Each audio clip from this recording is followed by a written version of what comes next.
استغفر اللہ ربی من کل ذنب واتوب الیہ۔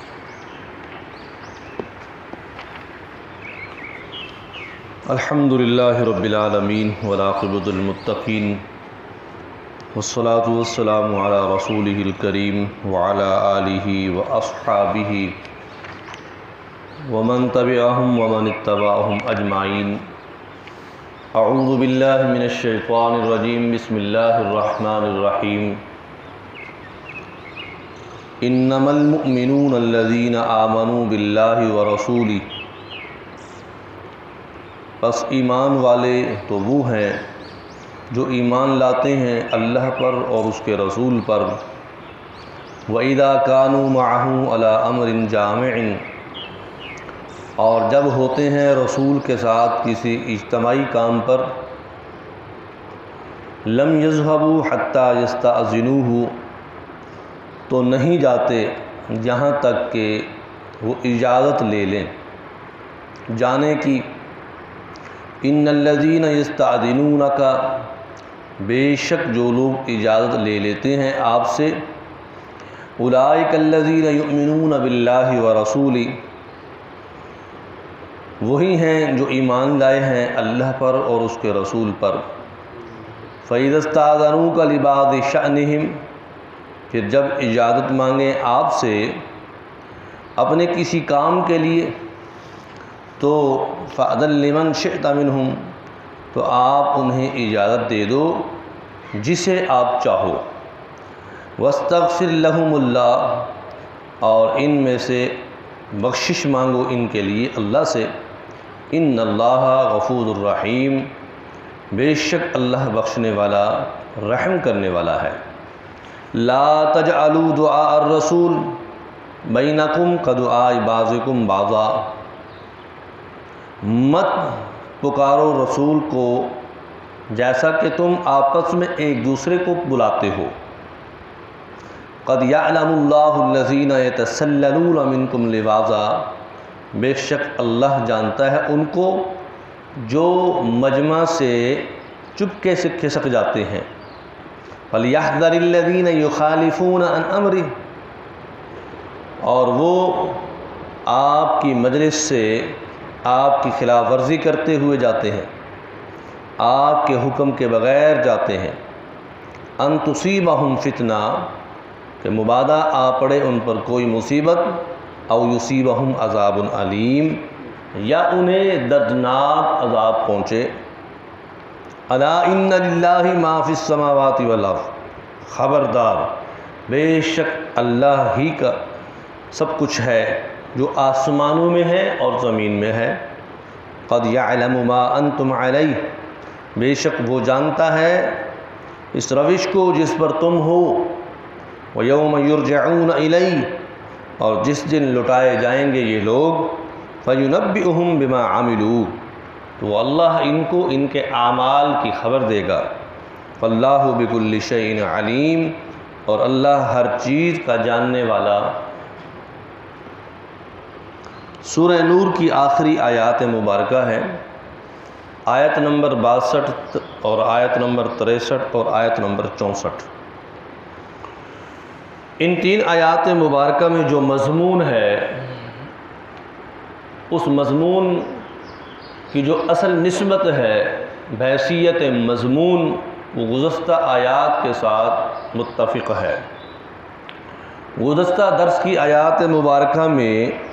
خانہ داری کے احکام اور آداب کا ذکر تھا کہ گھر میں جانے سے پہلے اجازت طلب کرنا، پھر کسی کے گھر میں جائیں، ایک دعوت کے لیے جائیں، ملاقات کے لیے جائیں، کسی خوشی پر جائیں یا کسی غمی پر جائیں، جب کوئی اپنے گھر میں کسی کو بلائے تو اس کے گھر میں جا کر جو آداب ہیں ان کا ذکر بھی کل کے درس میں آپ حضرات نے سنا۔ ان آیات مبارکہ میں اللہ تعالیٰ نے نسبت تو وہی ہے اجازت کی،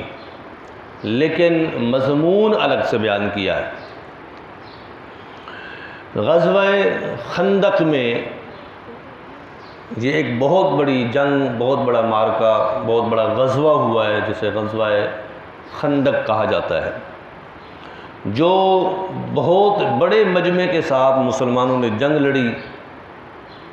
عظیم جنگ تھی، بڑی جنگ تھی اور بڑی ہی عجیب طریقے کی جنگ تھی۔ غزوہ خندق جو ہے، رسول کریم صلی اللہ علیہ وسلم کے صحابہ کرام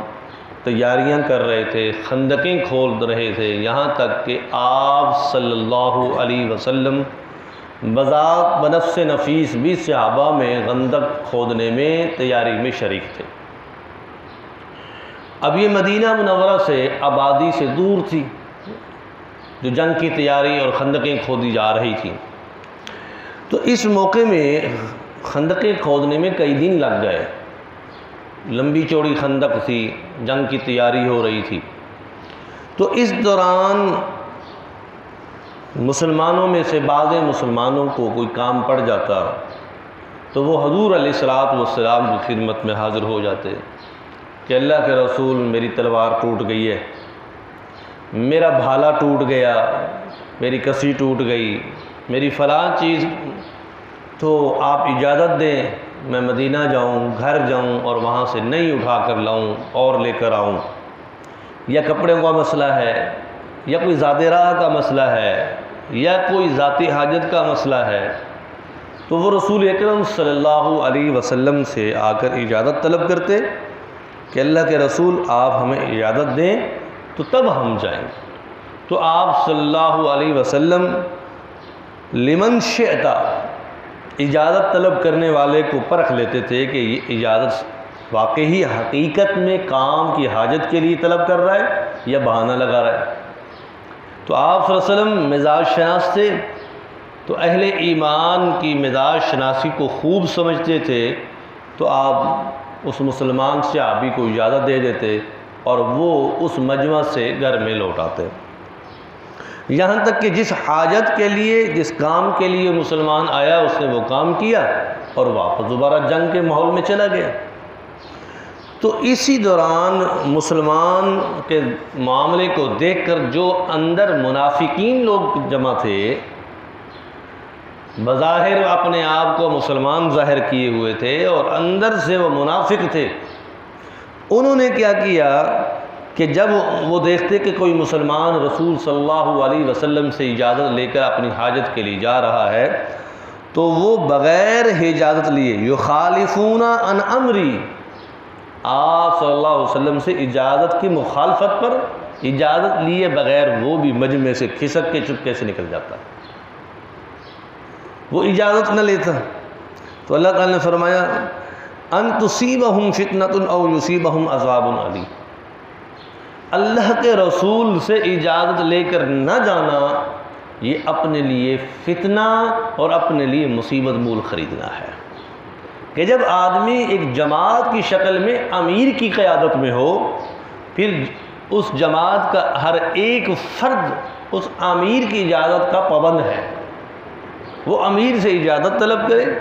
امیر کو اپنی حاجت بتائے، اپنی ضرورت بتائے کہ میں نے 10 منٹ کے لیے جانا ہے، میری یہ ضرورت ہے، میں نے دوائی لینے کے لیے بلال چوک جانا ہے، میری یہ ضرورت ہے، میرے کپڑے پھٹ گئے، میں نے درزی کے پاس سلائی کرنے کے لیے جانا ہے 5 منٹ کے لیے، میری یہ ضرورت۔ تو جماعت کا ایک ایک فرد امیر کی اطاعت کا پابند ہے، اس لیے رسول اکرم صلی اللہ علیہ وسلم من وجہ جماعت کے امیر تھے اور من وجہ رسول اکرم صلی اللہ علیہ وسلم صحابہ کے رسول تھے، نبی تھے، اللہ کے پیغمبر تھے۔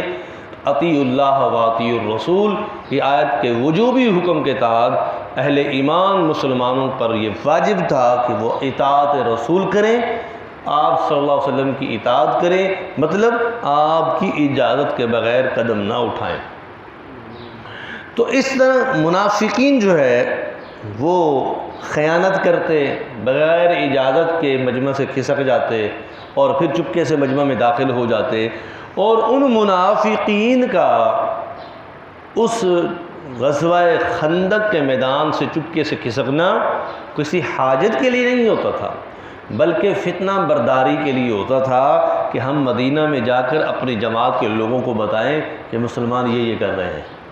اور یہ بات پھر گھومتے گھماتے دشمن تک پہنچے اور دشمن کو پتہ چل جائے کہ مسلمان ہمارے مقابلے میں یہ تیاریاں کر رہے ہیں، منافقت کرنا اور اپنی جماعت کی مخالفت کرنا اور جماعت کو زیر کرنے کی سوچ رکھنا، گھٹیا سوچ رکھنا، یہ منافق کی سوچ ہوتی تھی۔ تو اللہ تعالیٰ نے یہ آیات نازل فرما کر اہل ایمان کی تعریف کی ہے کہ دیکھو یہ لوگ کتنے خوبی والے لوگ ہیں کہ وہ اللہ کے رسول پر ایمان رکھتے ہیں، اللہ پر ایمان رکھتے ہیں، اور اس وقت تک وہ نہیں جاتے حتیٰ یستأذنوک، جب تک کہ آپ انہیں اجازت نہ دے دیں۔ وہ تو آپ پر جان قربان کرتے ہیں، آپ اجازت نہیں دیتے، وہ دل میں ذرہ بھی ملال نہیں لے کر آتے کہ عجیب بات ہے، ہم نے اللہ کے رسول کے ساتھ سارا دن محنت کی، سارا دن کسی چلائی، سارا دن خندق کھودی، اور ہم نے پہاڑ توڑا، خون پسینے میں برابر ہو گئے، بھوک پیاس برداشت کی، اور ہم نے اب اجازت مانگی، اللہ کے رسول نے اجازت نہیں دی۔ اتنا بھی سوچا نہیں، ذرا بھی دل و دماغ میں رسول اکرم صلی اللہ علیہ وسلم کے خلاف ملال نہیں آیا، سوچ نہیں پڑی کہ اللہ کے رسول نے کیوں نہیں اجازت دی، بلکہ خاموش اور اطاعت اور خوش اندازی، خوش سلوکی کا مظاہرہ کہ اللہ کے رسول تو بہتر جانتے ہیں، نہیں اجازت دی تو اس میں بہتری ہے، اور اجازت مل گئی تو اس میں بھی بہتری ہے۔ تو اس لیے فرمایا فَإِذَا اسْتَأْذَنُوكَ لِبَعْضِ شَأْنِهِمْ، آپ سے جو اجازت طلب کرنے کے لیے آئیں کہ اللہ کے رسول آپ اس کی حاجت کو، اس کی شان کو خوب جانتے ہیں کہ یہ بندہ کیسا ہے، تو فَأْذَن لِمَنْ شِئْتَ مِنْهُمْ، آپ اس کے لیے اجازت دے دیں۔ اور پھر ساتھ یہ بھی فرمایا وَاسْتَغْفِرْ لَهُمُ اللَّهُ، اللہ کے رسول اپنے ایمان والے صحابہ کے لیے اللہ سے استغفار بھی کریں، ان کے لیے اللہ سے معافی بھی مانگیں۔ اب یہ اجازت طلب کرنا کوئی گناہ تو نہیں تھا، اپنی ضرورت اور حاجت کے لیے گھر جانا اور حاجت پوری کر کے واپس لوٹ آنا یہ کوئی گناہ تو نہیں تھا، اجازت مانگ کے جانا یہ تو خوش اسلوبی کا طریقہ ہے، اطاعت کا طریقہ ہے۔ اس کے باوجود اللہ تعالیٰ اپنے نبی سے فرما رہے ہیں وَاسْتَغْفِرْ لَهُمُ اللَّهُ، آپ ان کے لیے اللہ سے استغفار کریں۔ یہ ایک اللہ کی طرف سے اعلیٰ اسلوبی کا پیمانہ ہے کہ دیکھو ایک بندے نے غلطی نہیں کی اور آپ کی اطاعت کر رہا ہے اور اطاعت میں بھی پورا اتر رہا ہے، اس کے باوجود بھی آپ ان کے لیے اور زیادہ دعائیں مانگیں، ان کے لیے اور زیادہ دعائیں مانگیں کہ یہ آپ کی جماعت خالصتاً خالص جماعت ہے جو آپ کے ساتھ اطاعت میں، آپ کے ساتھ جنگ کی تیاری میں، آپ کے ساتھ جنگ کے لڑنے میں آپ کے حکم کے اشاروں کے پابند ہیں، تو آپ ان کے لیے اللہ سے استغفار کریں۔ ان اللہ غفور الرحیم، اور اللہ تعالیٰ معاف کرنے والا ہے۔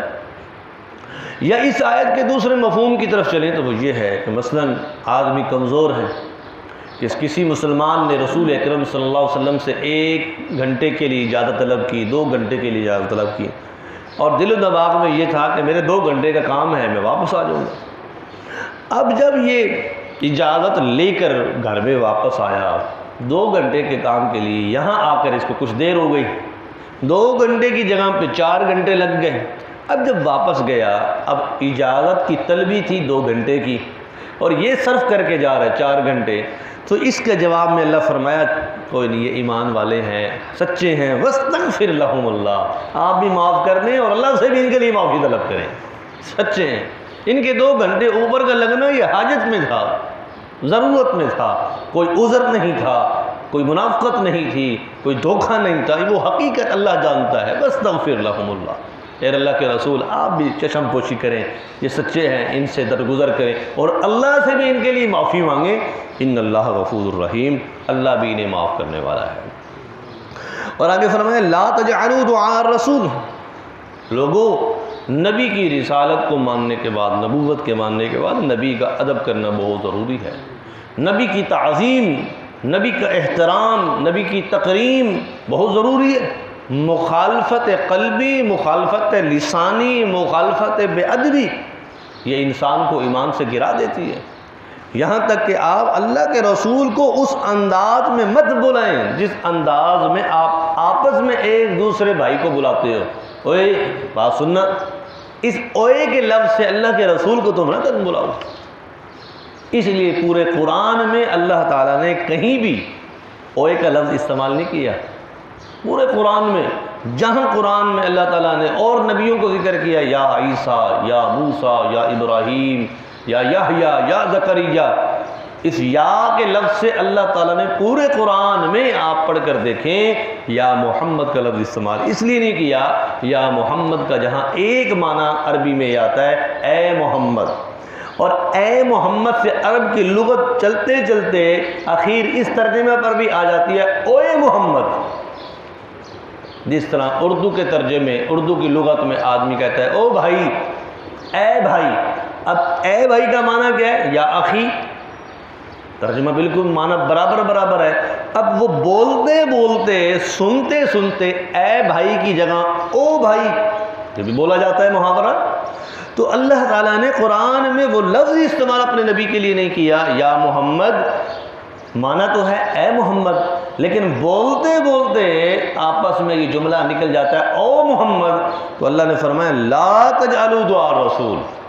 تم میں سے کسی کو بھی یہ اجازت نہیں کہ میرے نبی کو یہ لفظ کہو او محمد او رسول او نبی او احمد، اس طرح کی پکار، اس طرح کا بلانا تمہارے لیے بالکل جائز نہیں ہے، جیسے کہ تم آپس میں ایک دوسرے کو بلا لیتے ہو فَلْيَحْذَرِ الَّذِينَ يُخَالِفُونَ عَنْ أَمْرِهِ، تم اس طرح اگر اللہ کے رسول کی مخالفت کرو گے تو یہ بے ادبی ہے۔ الا ان للہ ما فی السماوات والارض، باقی رسول ہے، رسول کا حق رسالت کتنا ہے، اور اللہ ہے، اور اللہ کا حق اللہ والا ہے، اللہ کی بادشاہت آسمانوں پر بھی ہے اور زمین پر بھی ہے، اور وہ خوب جانتا ہے ہر ایک کو، ہر ایک کے معاملے کو، اور وہ اشارہ کر رہا ہے وَيَوْمَ يُرْجَعُونَ إِلَيْهِ کہ ان سب نے موت کے بعد لوٹنا اللہ کی طرف ہے، وَيُنَبِّئُهُم بِمَا عَمِلُوا، بس وہ اللہ ہر ایک کے اعمال کی انہیں خبر دے گا، وَاللَّهُ بِكُلِّ شَيْءٍ عَلِيمٌ، اللہ ہر چیز کو خوب جاننے والا ہے۔ اللہ تعالی ہمیں قرآن کی سمجھ نصیب فرمائے، آمین رب العالمین۔ الحمدللہ رب العالمین والعاقبۃ للمتقین، والصلاة والسلام علی نبی الکریم وعلی آلہ وصحبہ وبارک وسلم۔ ربنا آتنا فی الدنیا حسنہ فی الآخرۃ حسنہ وقنا عذاب النار۔ ربنا ظلمنا انفسنا وإن لم تغفر لنا وترحمنا لنكونن من الخاسرین۔ اللهم انفعنا بالقرآن وتلاوة القرآن ودروس القرآن، علیہ المن والإحسان ولا حول ولا قوة إلا بك، وصلی اللہ تعالی علی خیر خلق محمد وعلی آلہ وصحبہ اجمعین، آمین۔